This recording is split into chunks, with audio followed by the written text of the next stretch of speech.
Hello and welcome to another edition of Fangirl Thursday. Thank you so much for joining me this evening. Super excited to be here with you. Want to go ahead and let you guys know that tonight's episode is pre-recorded. I will not be live with you tonight at 7:30, but go ahead and leave your questions and comments down below and I'll be sure to follow back up with you guys. So let's dive right in to the August wrap up. As you guys know, I have been bragging about my girl, Jody Stone, all summer long.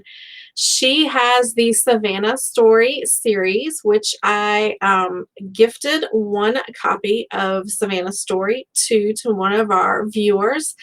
And we had Jody come on and talk about her great children's series, as well as her new Etsy store where you can order prints and note cards for all occasions, including Halloween and Thanksgiving. So make sure you check out her store on Etsy. I'll make sure and post links to all of that information for you guys.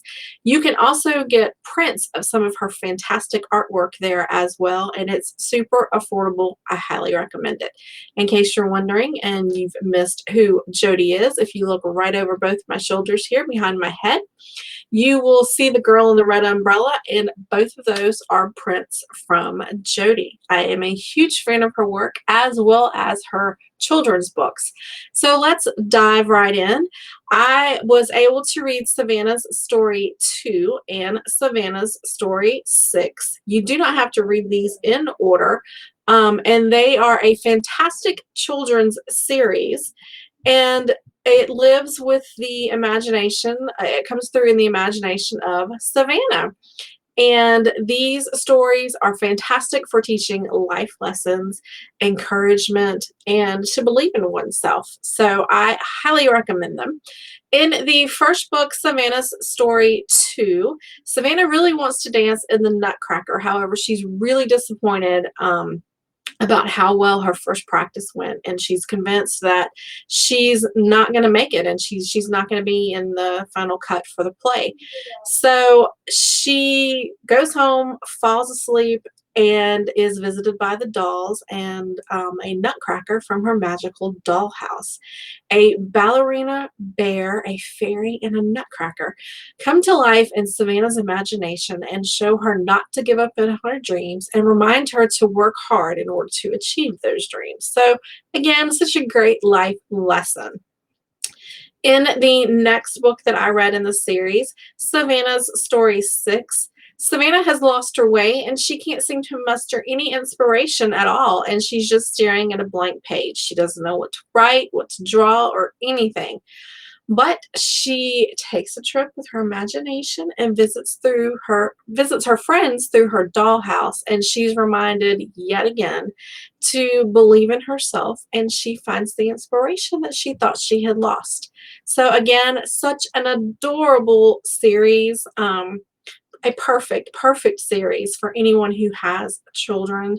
I highly recommend you guys check out excuse me, check out Jody B. Stone. And again, as always, all of this information is up this afternoon on my blog at twogirlsinabook.com. The link will be shared here for you guys as well, so you can go in and check out a blurb and reviews, as well as get buy links for everything talked about in today's show. So moving right along, we're going to dive right in to the next book that I dove into this month, and that is Reaping a Pain in the Axe by Stacy Rourke.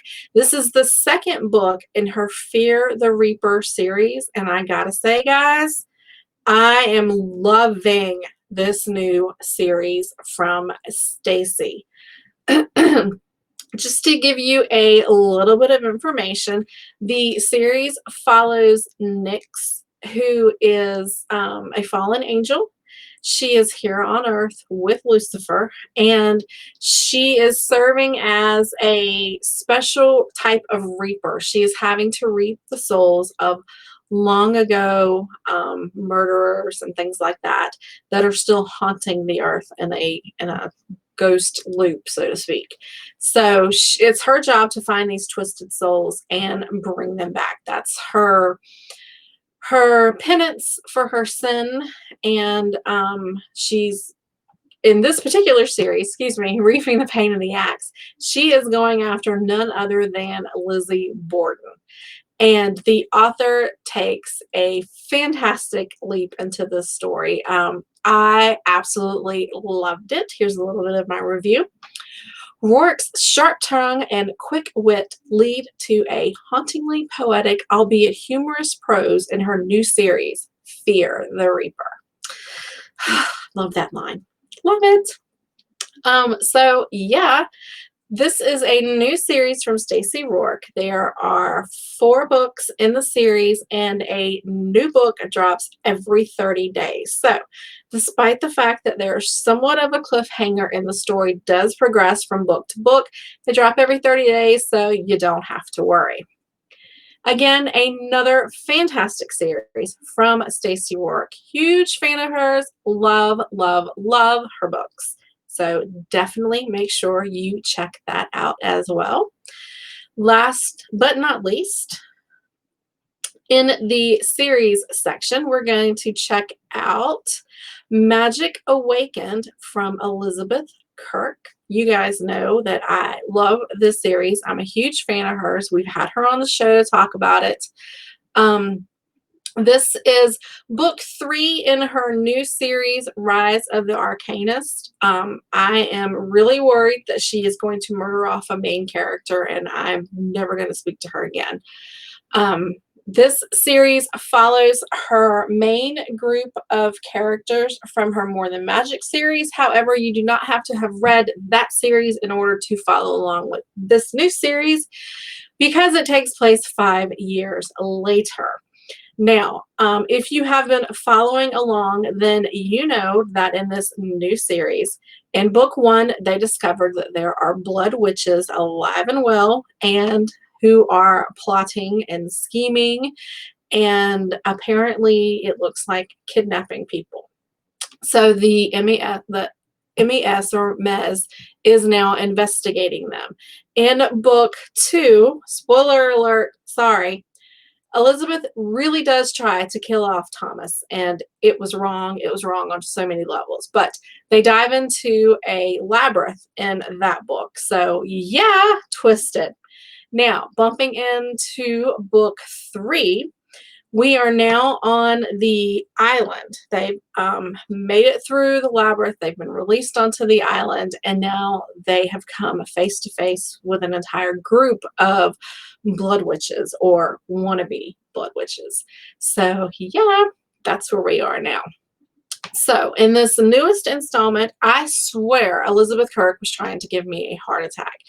It is just a heart-racing tale this time around, and I think she tried to murder the entire cast off. Thank heavens I already know, as well as you guys do, that there are additional books in this series. Otherwise, I would have lost it. I would not have made it through. I was a nervous wreck at the end of the book and immediately had to reach out and contact the author about it. So, yeah, that's how that went. But again, if you've been following the page, you know what a great series this is. And all of the books that I've talked about so far, with the exception of the children's books, are available in Kindle Unlimited, so make sure you check them out. Also, for Elizabeth Kirk for today, the first book in this series is free, so make sure you check that out as well. Book 1 is Magic Betrayed. Moving on to the next series, I have been reading this new Clearview Academy series from Amy Ritchie, which I love. I'm a huge fan of her work. And Amy, she left me with quite a cliffhanger with this one. I started reading these in February, so pretty much every month I've had something to report on this series.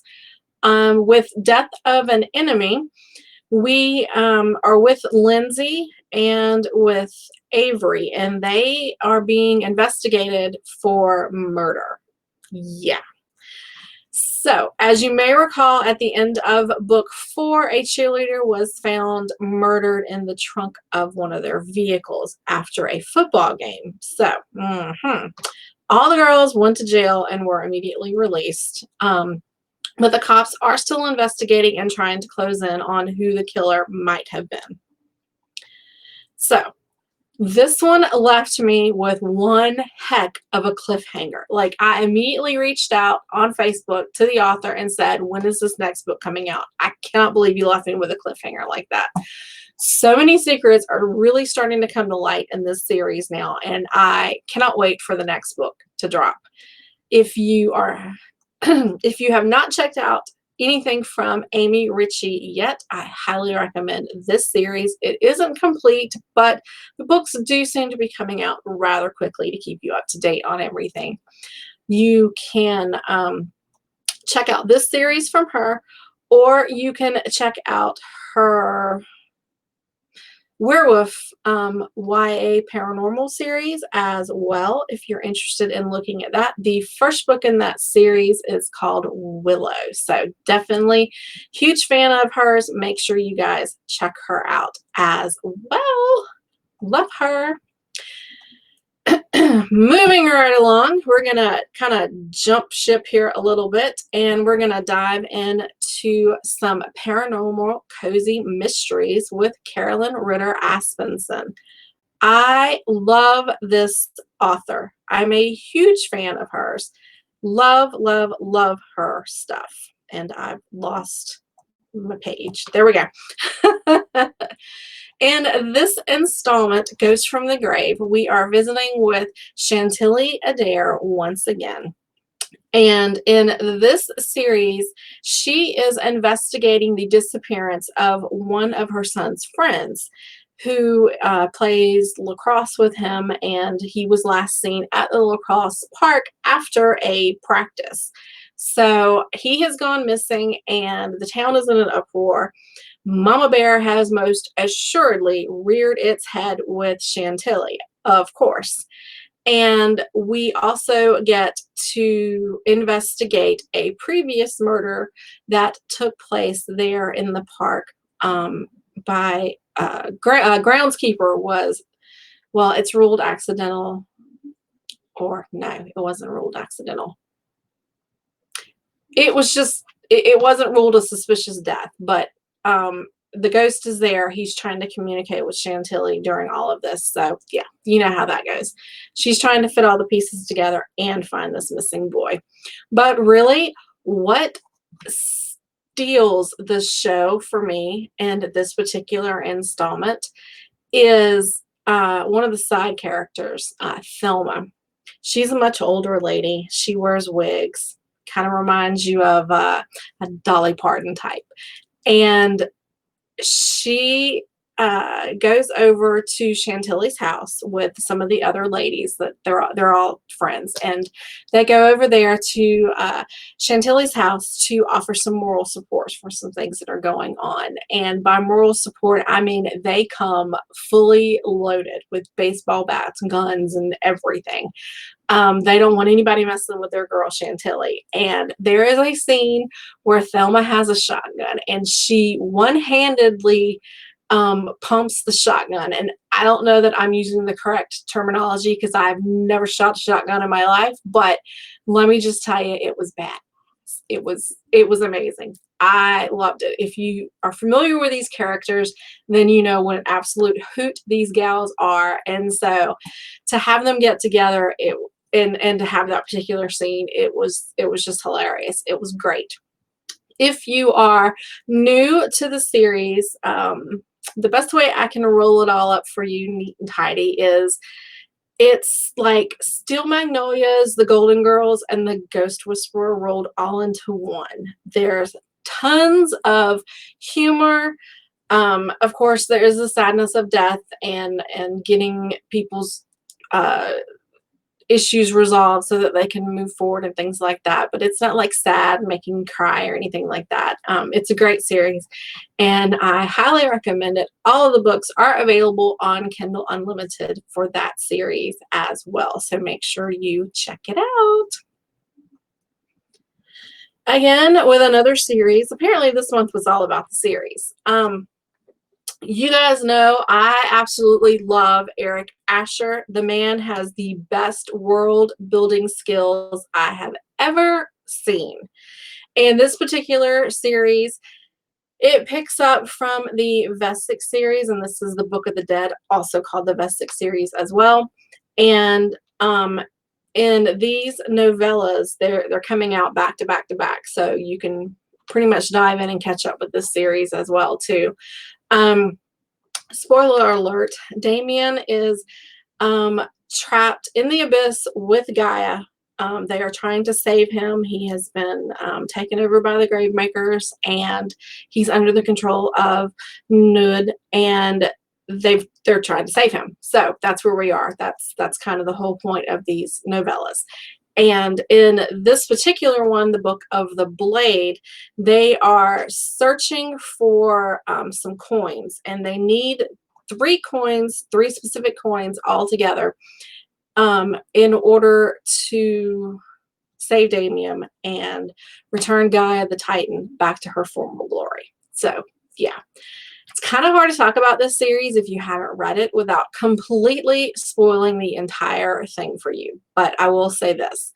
This book has been my absolute favorite in this series so far. It was phenomenal. I have done the series up until now, all through Audible, and have loved it. Oh my gosh, it started my love affair with audiobooks. But due to the whole COVID issue and all that, it's the turnaround time for getting the audiobooks out has been slower. So in order to finish the series and find out what's going on, I've actually had to resort to resolve over to reading the books instead of waiting for the audiobooks. So I have to say this one was my absolute favorite. If you're familiar with the series, you know who the innkeeper is. And we see a whole new side to the innkeeper in this installment. And I loved it. Highly, highly recommend it. I think you guys will enjoy it as well. Eric Asher is one of my favorite authors, and I love, love his books. So make sure you guys check him out as well. Okay, here we go. We are almost done. We are now wrapping it up with the audiobooks that I dove into this month. I checked out the Mothman Mysteries, books 1 and 2 by Brenna Butler. If you are not familiar with this series, it's absolutely crazy. I don't know any other book or series to compare it to. And that's just another unique thing about this series. In Wrong Side of the Grave, we meet Eric Jansen, who is an alien, or as referred to in this series, an off-worlder. He has a tattoo on his arm that will reveal his true self to the locals, which the locals refer to him as the Mothman, a winged creature of ashen gray skin and glowing eyes. He feeds on vampires, so technically he'd be a good guy. So the story takes place in the town of Point Pleasant, West Virginia. And in the first book, Wrong Side of the Grave, people who have recently passed away are suddenly coming back to life. Not as zombies necessarily, but they appear to be completely normal, which is a little weird. But yeah, so that's what the first book is about, is figuring out why these people are coming back to life and just what the heck is going on. The book has been compared to Doctor Who. If you're a fan of Doctor Who, then they say that you'll love the series. So I've never watched Doctor Who, and that's probably very shocking for most of you. And I know I'm going to get comments about that. So yeah. In the second book, Wrong Side of the Storm, I loved this one. I enjoyed the first book, but I loved the second book. Wrong Side of the Storm was really, really good. It's exactly like it sounds. It has been this Supernatural storm has come to town, and it's crazy, shooting hail and ice bolts and all sorts of things. It's crazy. And it locks down the Men in Black's kind of home base or whatever. So that's where we are with the second book. And it was just nonstop action from page 1 to the very last page. And I really, really enjoyed it. And definitely the edge of my seat, waiting to see what was going to happen with this series. It's really cool. It talks about vampires. It has humans in it. One of the main characters is a book blogger, so hello, I can relate. It was a really cute, quirky series, and honestly, I can't think of anything else out there that's like it. So definitely check it out. And hey, it has a red umbrella on the cover, and you guys know how I feel about umbrellas. So just saying. That wraps up everything for this week's edition of Fangirl Thursday and my August wrap up. If you are an avid fan of the show, then you know I left off a certain book from Mary Gray. It is called The Girl in the Hanging Tree. And I intentionally left that book off because I still can't quite wrap my head around everything that that book dealt with. And I'm honestly going to sit down and read it again because it was just that good. There will be a separate video, and I'll tell you guys when I'm going to post it, probably within the next 2 to 3 weeks, that's going to deal just with that book.